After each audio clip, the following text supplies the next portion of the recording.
sobre fundos imobiliários. Desde a origem do principal índice, que é o IFIX, lá em 2011, até os dias de hoje, em dólares, ele tava 0 a 0 no dia que eu fiz, mas depois que eu fiz outro vídeo, estava levemente negativo, incluindo dividendos. Que ano que o senhor descobriu o Bitcoin, professor? Foi a época que começou um movimento de... Você conheceu através de Raixa, não? Não, a gente começou a formar um novo movimento de ideias de liberdade no Brasil, mais ou menos por volta de 2013, né?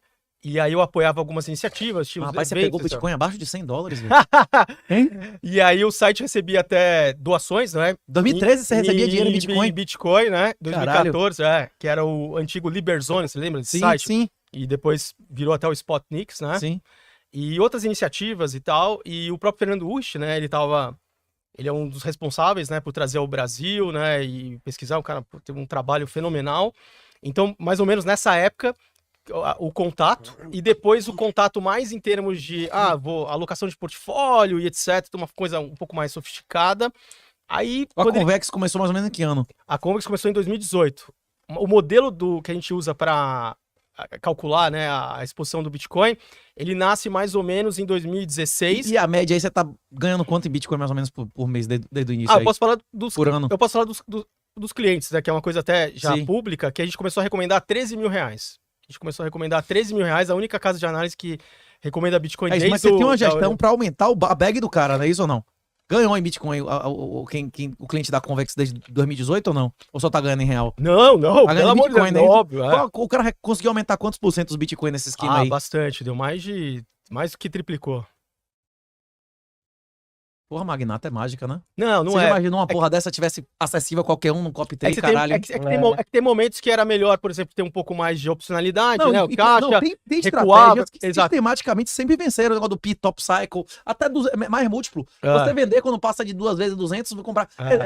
The trend is your friend until not... Se você for na tendência, só o fato de você estar assumindo o risco de estar exposto ao mercado, isso já é remunerado, né? Esse funding. Se o cara tivesse alugado o Bitcoin nesses anos, já não teria sido remunerado também, não é isso ou não? Eu acho que o grande pulo do gato também é a combinação do próprio portfólio em si, de outras classes de ativo, no sentido de ter um equilíbrio que permite carregar uma posição mais significativa de Bitcoins, sem o cara perder noite de sono, porque nem todo mundo tem o... Pode perder 90% do asset sem vomitar, passar mal. Exatamente, nem todo mundo tem o estômago, ou...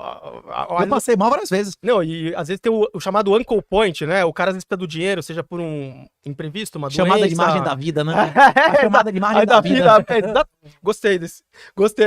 Eu sempre procurava uma tradução para uncle point. É porque tem a chamada de margem do mercado e da vida, do seu filho ficar doente, da sua mãe... Você autoriza eu reproduzir agora a chamada da vida, não? Chamada de margem da vida, porque às vezes você tem uma chamada de margem do mercado, o mercado tá beleza, mas dentro de sua casa não tá, não é isso ou não? Exatamente. É verdade, quando tá comendo, né?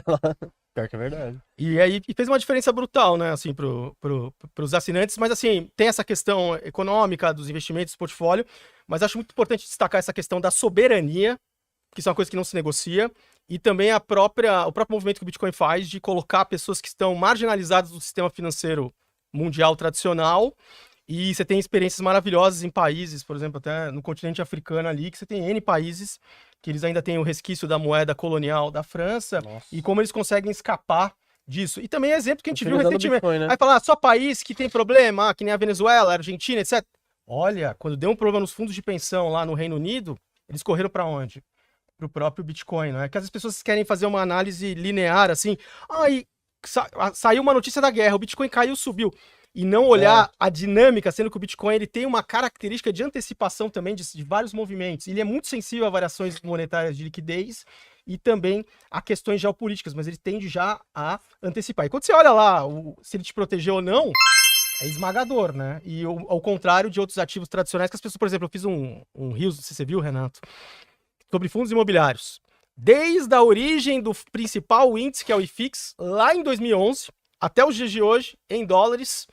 Ele tava 0 a 0 no dia que eu fiz, mas depois que eu fiz outro vídeo, estava levemente negativo. Incluindo dividendos. Mas só na base monetária.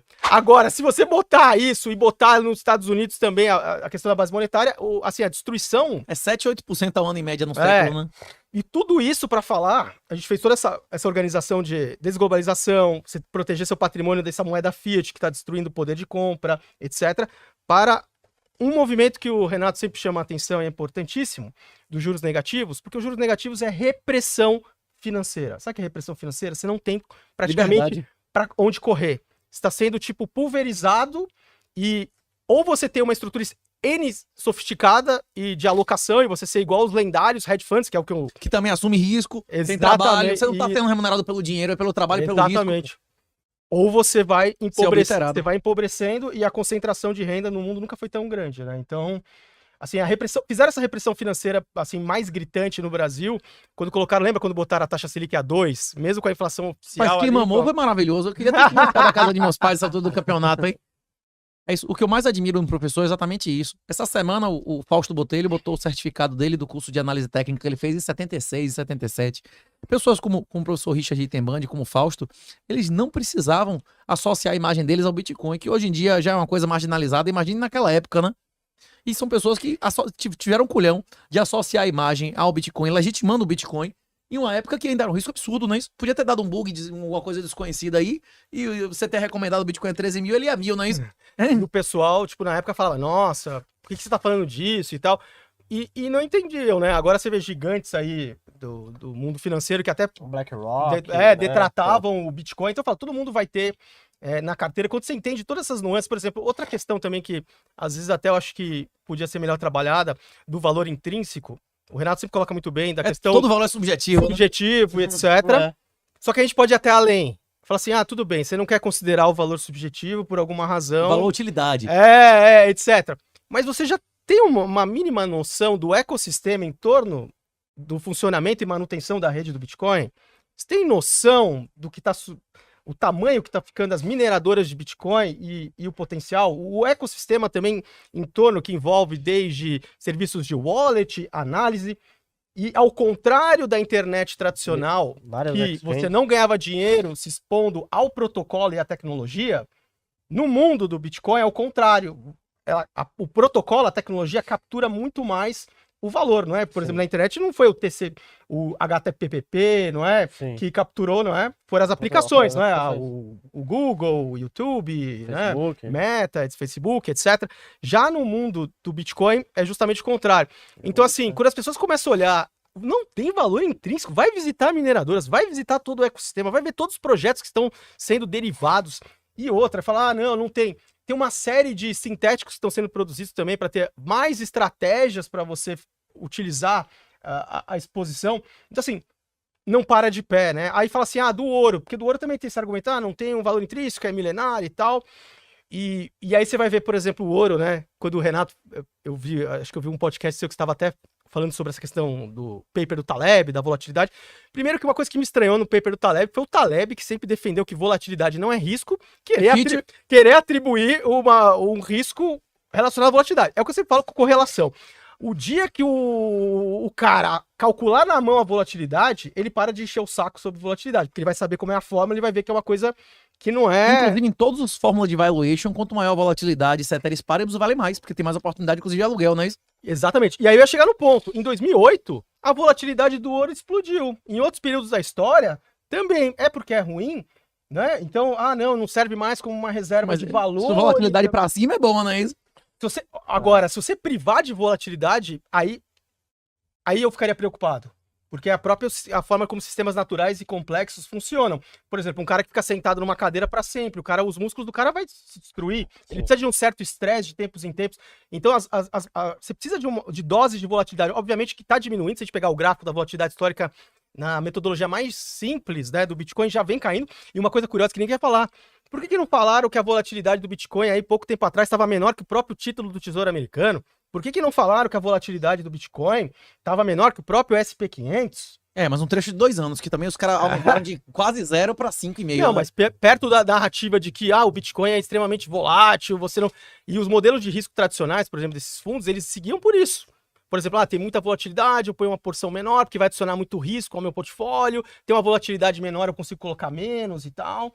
Então, assim, são argumentos assim, que não param de pé. Assim. Então, por isso que o tema do Bitcoin é tão apaixonante para mim, porque envolve economia, envolve política, geopolítica, envolve sistemas naturais, envolve física e sistemas complexos, envolve finanças, envolve um ramo da matemática que eu adoro, teoria dos jogos, fractais do Benoît Mandelbrot. O professor estava falando sobre a função utilidade do Bitcoin. Hoje é possível que alguém ligue com o número de sua mãe, com a voz de sua mãe, a cara de sua mãe, e não seja sua mãe, seja um negão lhe dando um golpe, não é isso? É possível isso ou não? Muito possível. É difícil você clonar um número nessas operadoras aí. Não, Tem gente com salário mínimo de R$2.000 que clona, não é isso? Ele clona 10 números, dá o golpe e resolve a vida dele, né? Isso dentro da Oi, da TIM, todas essas empresas aí, né? Ou não? Deve ter. O que mais acontece agora é golpe com a voz, com a cara de sua mãe, às vezes com o número de sua mãe, não é sua mãe. Como é que você prova de maneira absoluta na pós-modernidade a verdade? É só através da assinatura de chaves, não é isso? O Bitcoin é a prova de verdade. Isso tem algum valor? Tem algum valor você ter um ledger, você ter um lugar onde você pode registrar todos os dados que você quiser, que fiquem registrados em centenas de milhares de computadores para sempre. Tem algum valor você ser imune a controle de capitais? Tem algum valor você ser imune à decisão de ditaduras arbitrários, de golpe de esposa adúltera, de filho bastardo, de filho indigno? Isso tem algum valor? O valor intrínseco do Bitcoin é exatamente esse. Esse é a prova de verdade absoluta. Ele, através da assinatura de chaves, você consegue comprovar a sua identidade, que inclusive agora está se desenvolvendo no NosTR, né? Que é a rede descentralizada, que vai ser o Facebook, vai ser o ambiente que vai ser negociado o Marketplace e a rede social do Bitcoin, que é o NosTR. E, através do Bitcoin, só a on-chain, você consegue imunidade de diluição da inflação, imunidade de controle de capitais, porque o cara não tem como tirar sua capacidade de tirar dinheiro do país, a não ser que proíba todos os meios de comunicação e transporte, e imunidade à expropriação involuntária. Se isso tem alguma utilidade, essa é a utilidade do Bitcoin. Tubarões, se vocês quiserem ver cotação de ações, de fundos imobiliários, de BDRs, ETFs, criptomoedas, você consegue ver através do site do Investidor 10, a plataforma completa. Tem diversos rankings também, maiores lucros, maiores ROIs, empresas que pagaram mais dividendos nos últimos 12 meses. É uma plataforma completa e você consegue gerenciar sua carteira. O QR Code está aqui na tela, aqui, só você acessar ou no link da descrição aqui do vídeo também.